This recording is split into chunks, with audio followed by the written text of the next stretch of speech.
मनुष्य के सारे संबंधों का आधार है अपेक्षा।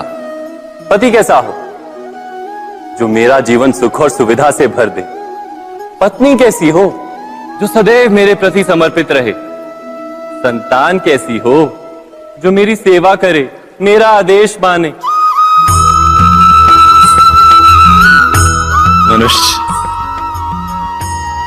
मनुष्य उसी को प्रेम भी कर पाता है जो उसकी अपेक्षा पूर्ण करता है। और अपेक्षा की तो नियति है भंग होना। कैसे? क्योंकि अपेक्षा मनुष्य के मस्तिष्क में जन्म लेती है। कोई अन्य व्यक्ति उसकी अपेक्षाओं के बारे में जान ही नहीं पाता। पूर्ण करने की प्रामाणिक इच्छा हो तब भी कोई मनुष्य किसी की अपेक्षाओं को पूर्ण नहीं कर पाता। और वहां से जन्म लेता है संघर्ष। सारे संबंध संघर्ष में परिवर्तित हो जाते। पर मनुष्य अपेक्षा को संबंध का आधार ना बनाए और स्वीकार करे केवल संबंध का आधार, तो क्या ये जीवन स्वयमेव सुख और शांति से नहीं भर जाएगा? स्वयं विचार कीजिएगा।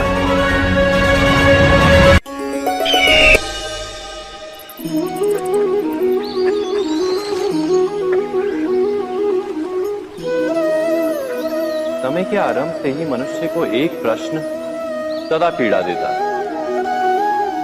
कि वो अपने संबंधों में अधिकतम सुख और कम से कम दुख किस प्रकार प्राप्त कर सकता है। क्या आपके सारे संबंधों ने आपको संपूर्ण संतोष दिया है? विचार कीजिए। हमारा जीवन संबंधों पर आधारित है। हमारी सुरक्षा संबंधों पर आधारित है। इसी कारण हमारे जीवन के सारे सुखों का आधार भी संबंध है। किंतु फिर भी हमें संबंधों में ही अधिकतर दुख क्यों प्राप्त होते हैं? सदा ही संघर्ष भी संबंधों से ही उत्पन्न क्यों हो जाते हैं? कभी विचार किया है? जब कोई व्यक्ति किसी अन्य व्यक्ति के विचार अथवा कार्य को स्वीकार नहीं करता, उसमें परिवर्तन करने का प्रयत्न करता है, तो संघर्ष जन्म लेता है। अर्थात जितना अधिक अस्वीकार उतना ही अधिक संघर्ष, और जितना अधिक स्वीकार उतना ही अधिक सुख। क्या ये वास्तविकता नहीं? यदि मनुष्य स्वयं अपनी अपेक्षाओं पर अंकुश रखे, अपने विचारों को परखे, किसी अन्य व्यक्ति में परिवर्तन करने का प्रयत्न ना कर स्वयं अपने भीतर परिवर्तन करने का प्रयास करे, तो क्या संबंधों में संतोष प्राप्त करना इतना कठिन? अर्थात क्या स्वीकार ही संबंध का वास्तविक अर्थ नहीं? स्वयं विचार कीजिए।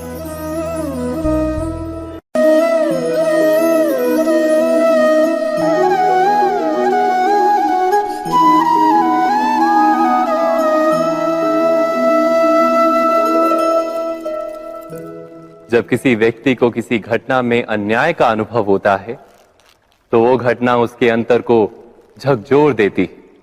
समस्त जगत उसे अपना शत्रु प्रतीत होता है। अन्याय लगने वाली घटना जितनी बड़ी होती है, मनुष्य का हृदय भी उतना ही अधिक विरोध करता है। उस घटना के उत्तर में वो न्याय मांगता है, और ये योग्य भी है। वास्तव में समाज में किसी भी प्रकार का अन्याय व्यक्ति की आस्था और विश्वास का नाश है। किंतु ये न्याय क्या है? न्याय का अर्थ क्या है? अन्याय करने वाले को अपने कार्य पर पश्चाताप हो और अन्याय भुगतने वाले के मन में फिर से विश्वास जगे समाज के प्रति। इतना ही अर्थ है ना न्याय का। किंतु जिसके हृदय में धर्म नहीं होता, वो न्याय को छोड़कर बैर और प्रतिशोध को अपनाता है। हिंसा के बदले प्रतिहिंसा की भावना लेकर चलता है। स्वयं भोगी हुई पीड़ा से कहीं अधिक पीड़ा देने का प्रयत्न करता है और इस मार्ग पर चलते अन्याय को भुगतने वाला स्वयं अन्याय करने लगता है। शीघ्र ही वो अपराधी बन जाता है, अर्थात न्याय और प्रतिशोध के बीच बहुत कम अंतर होता है और इसी अंतर का नाम है धर्म। क्या ये सत्य नहीं? स्वयं विचार कीजिए। दो व्यक्ति जब निकट आते हैं तो एक दूसरे के लिए सीमाएं और मर्यादाएं निर्मित करने का प्रयत्न अवश्य करते हैं।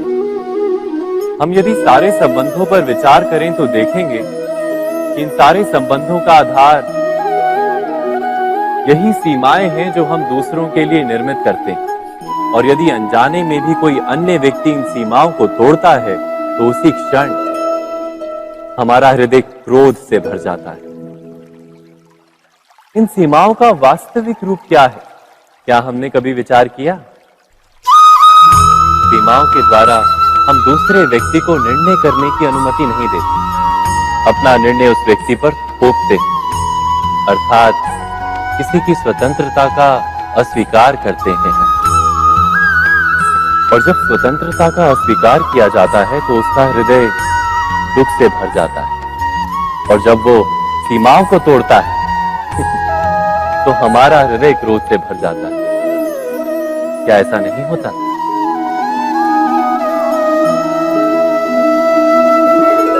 पर यदि एक दूसरे की स्वतंत्रता का सम्मान किया जाए तो किसी मर्यादाओं या सीमाओं की आवश्यकता ही नहीं होती। अर्थात जिस प्रकार स्वीकार किसी संबंध का देह है, क्या वैसे ही स्वतंत्रता किसी संबंध की आत्मा नहीं? स्वयं विचार कीजिए।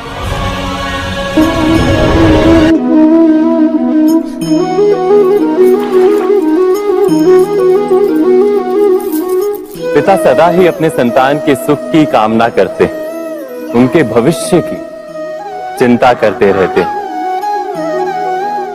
इसी कारणवश सदा ही अपने संतानों के भविष्य का मार्ग स्वयं निश्चित करने का प्रयत्न करते रहते हैं।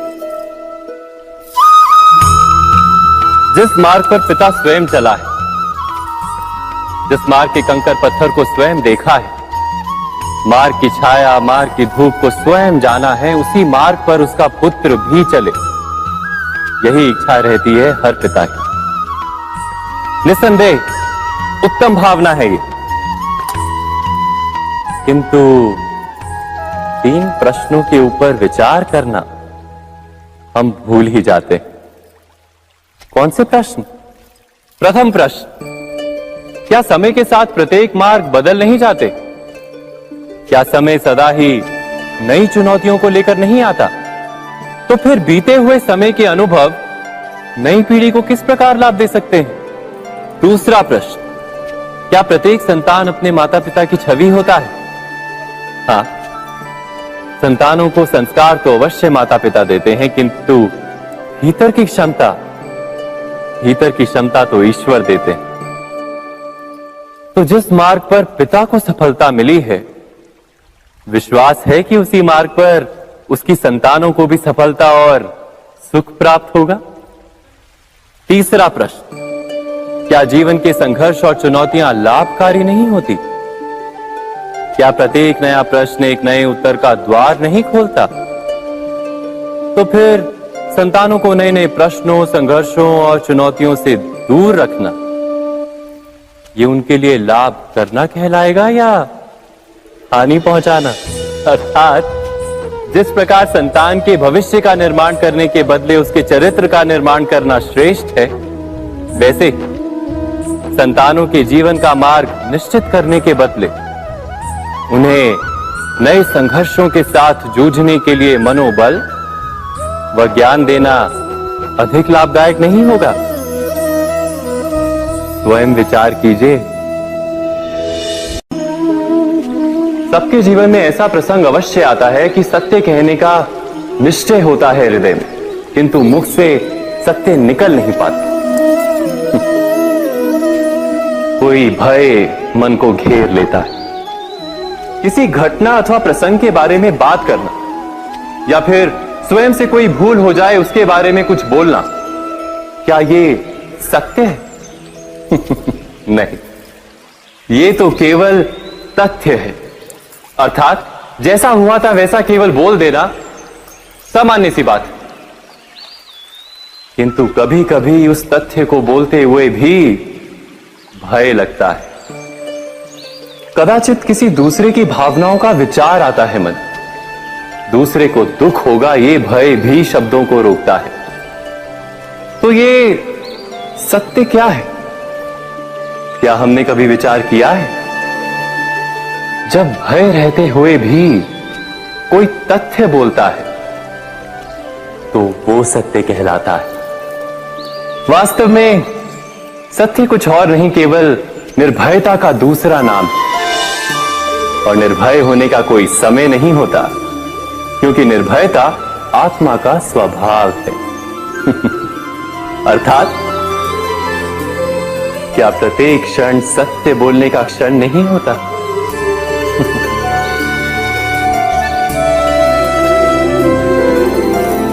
स्वयं विचार कीजिए।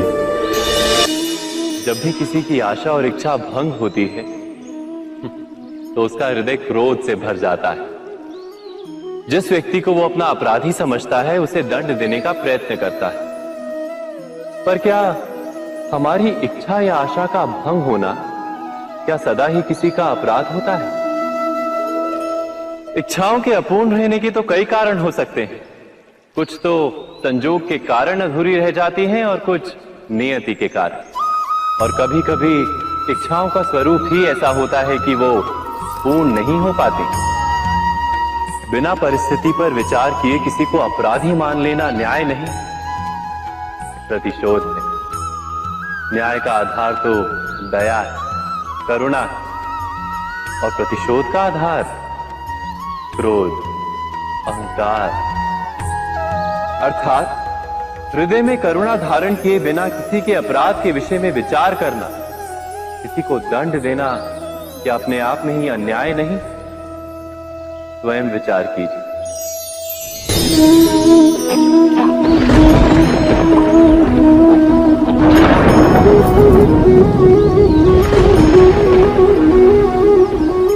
सपनों और पूर्वाभासों के आधार पर हम भविष्य के सुख दुख की कल्पना करते हैं। भविष्य के दुख का कारण दूर करने के लिए हम आज योजना बनाते हैं। किंतु कल के संकट को आज निर्मूल करने से हमें लाभ मिलता है या हानि पहुंचती है? ये प्रश्न हम कभी नहीं करते। सत्य तो ये है कि संकट और उसका निवारण साथ जन से, व्यक्ति के लिए भी और सृष्टि के लिए भी। नहीं, आप अपने भूतकाल का स्मरण कीजिए, इतिहास को देखिए। आप तुरंत ही ये जान पाएंगे कि जब जब संकट आता है तब तब उसका निवारण करने वाली शक्ति भी जन्म लेती है। यही तो जगत का चलन है। वस्तुतः संकट ही शक्ति के जन्म का कारण है। प्रत्येक व्यक्ति जब संकट से निकलता है तो एक पद आगे बढ़ा होता है, अधिक चमकता है, आत्मविश्वास से अधिक भरा होता है, न केवल अपने लिए अपितु विश्व के लिए भी। क्या ये सत्य नहीं? वास्तव में संकट का जन्म है एक अवसर का जन्म, अपने आप को बदलने का, अपने विचारों को ऊंचाई पर करने का अवसर, अपनी आत्मा को बलवान और ज्ञान मंडित बनाने का अवसर। जो ये कर पाता है उसे कोई संकट नहीं होता, किंतु जो ये नहीं कर पाता वो तो स्वयं एक संकट है विश्व के लिए। विचार कीजिए।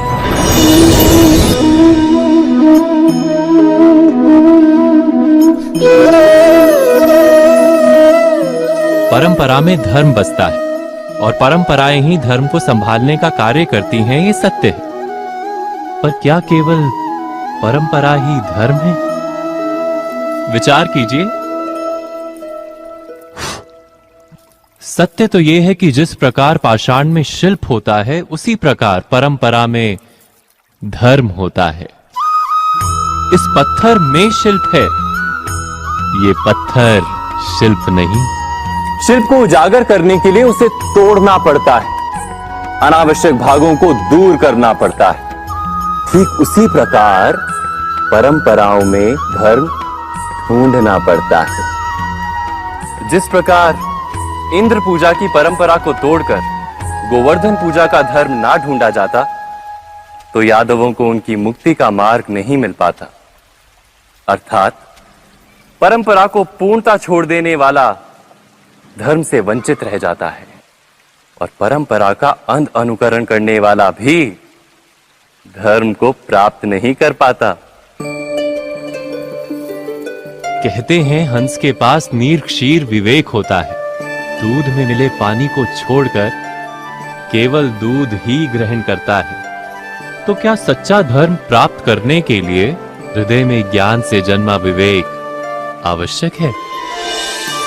और ऐसे विवेक के बिना जिसे धर्म मान भी लिया जाए, जो वास्तव में धर्म ना भी हो, ऐसा भी तो हो सकता है। स्वयं विचार कीजिएगा।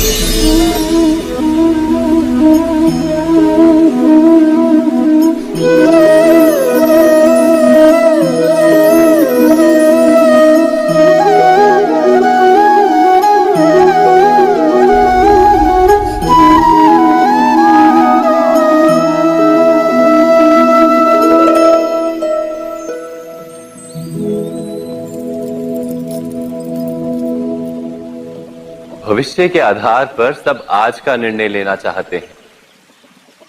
भविष्य में सुख मिले, भविष्य सुरक्षित हो, ऐसे निर्णय आज लेने का प्रयत्न रहता है सबका। आप अपने जीवन को देखिए। क्या आपके अधिकतर निर्णय के पीछे भविष्य का विचार नहीं होता? और हो भी क्यों ना, अपने जीवन को सरल और सुखमय बनाने का प्रयत्न करने का अधिकार सबका है।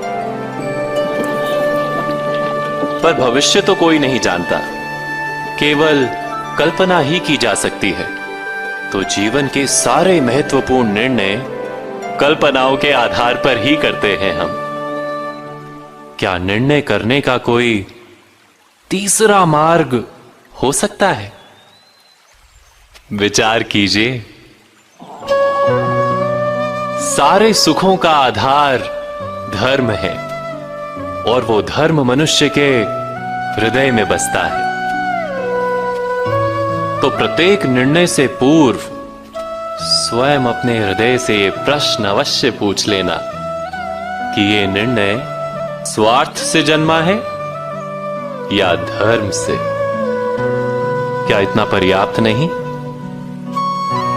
भविष्य के बदले धर्म का विचार करने से क्या भविष्य अधिक सुखपूर्ण नहीं होगा? स्वयं विचार कीजिए। व्यक्ति को जब उसके अपराध का दंड मिलता है, तब कभी कभी उस न्याय को देखकर मन कचोटता है। प्रश्न उठता है हृदय में कि जब वो अपराध हुआ था, तब व्यक्ति भिन्न था। उसके पश्चात उसने इतने पश्चाताप किए, स्वयं में इतना परिवर्तन किया, फिर उसे दंड क्यों मिले? पर जहां आघात होता है, वहां प्रत्याघात भी होता है। जैसा कर्म वैसा फल। यदि किसी को प्रेम दोगे तो सुख प्राप्त होगा, यदि किसी की हत्या करोगे तो मृत्यु दंड मिलेगा। जैसा कार्य वैसा ही न्याय। तो फिर प्रायश्चित और पश्चाताप का कोई मूल्य नहीं है? अवश्य है मूल्य। प्रायश्चित और पश्चाताप मनुष्य की आत्मा को बलवान करता है। आने वाले दंड को स्वीकार करने के लिए मनुष्य को तैयार करता है। अर्थात बिना प्रायश्चित के दंड स्वीकार करने का कोई मूल्य है? स्वयं विचार कीजिए।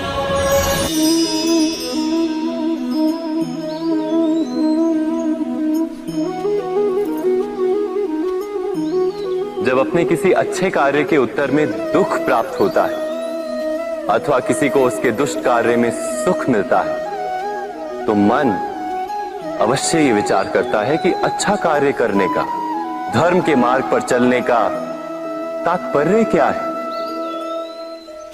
पर दुष्ट आत्मा को क्या प्राप्त होता है ये भी देखिए। दुष्टता करने वाला हृदय सदा चंचल रहता है, अकुलाता रहता है। मन में सदा नए नए संघर्ष उत्पन्न होते हैं। अविश्वास उसे जीवन भर दौड़ाता है। क्या ये सुख है? जबकि धर्म पे चलने वाले, अच्छा कार्य करने वाले, सच्चरित्र व्यक्ति का हृदय शांत रहता है। परिस्थितियां उसके जीवन के सुख में बाधा नहीं बनती। समाज में सम्मान और मन में संतोष रहता है सदा। अर्थात अच्छा बर्ताव भविष्य में किसी सुख का मार्ग नहीं, अच्छा बर्ताव स्वयं सुख, अथवा बुरा बर्ताव भविष्य में किसी दुख का मार्ग नहीं। अधर्म उसी क्षण दुख उत्पन्न करता है। धर्म से सुख नहीं, धर्म स्वयं।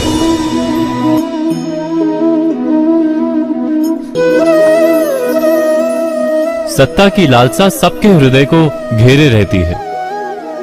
प्रत्येक व्यक्ति अपना एक राष्ट्र निर्मित करने का प्रयत्न अवश्य करता है। फिर वो राष्ट्र कुरु राष्ट्र की भांति बहुत बड़ा हो या फिर अपने परिवार तक सीमित हो, वो सत्ता प्राप्त करने का प्रयास अवश्य करता है। किंतु सत्ता का वास्तविक रूप क्या है? क्या हमने कभी विचार किया है? एक मनुष्य जितने अधिक लोगों के जीवन को प्रभावित कर सके, जितने अधिक लोगों के जीवन की स्वतंत्रता पर अंकुश रख सके, उतनी ही अधिक सत्ता का अनुभव करता है वो। सत्ता का वास्तविक रूप ही है अन्य के जीवन पर स्वयं का प्रभाव। किंतु क्या वास्तविक प्रभाव प्रेम, दया, करुणा और धर्म से निर्मित नहीं होता? जब भी मनुष्य कठोरता और अधर्म से सत्ता प्राप्त करने का प्रयत्न करता है, तब वो दूसरों के हृदय में विरोध अथवा विद्रोह को जन्म देता है। और परिणाम कुछ इस प्रकार। हां, कुछ समय के लिए वो स्वयं को प्रभावी और शक्तिशाली अवश्य पाता है, किंतु वो वास्तविक सत्ता नहीं। यही कारण है कि भृगु और वशिष्ठ जैसे ऋषियों की आज भी पूजा की जाती है, रावण और हिरण्यकश्यप की नहीं। इस पर तो आप विचार अवश्य करें। सत्य कहा ना?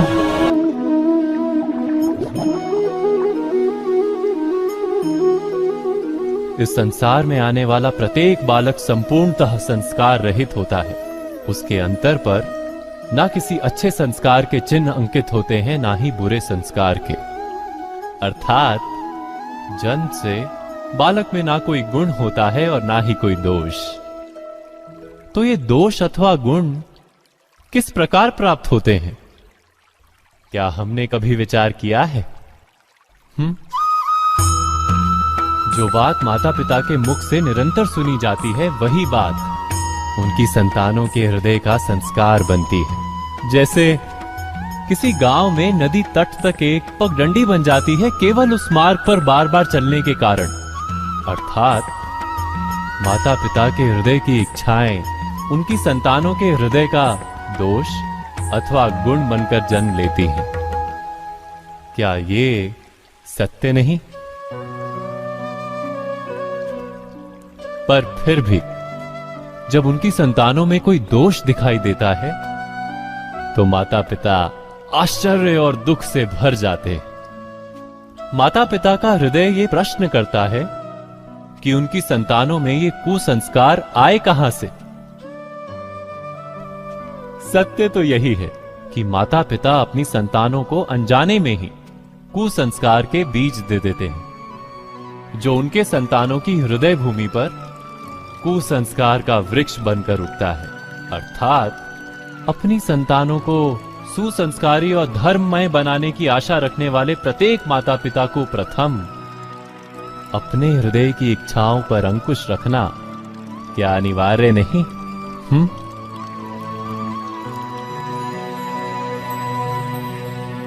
प्रत्येक माता पिता इस पर विचार अवश्य कीजिएगा।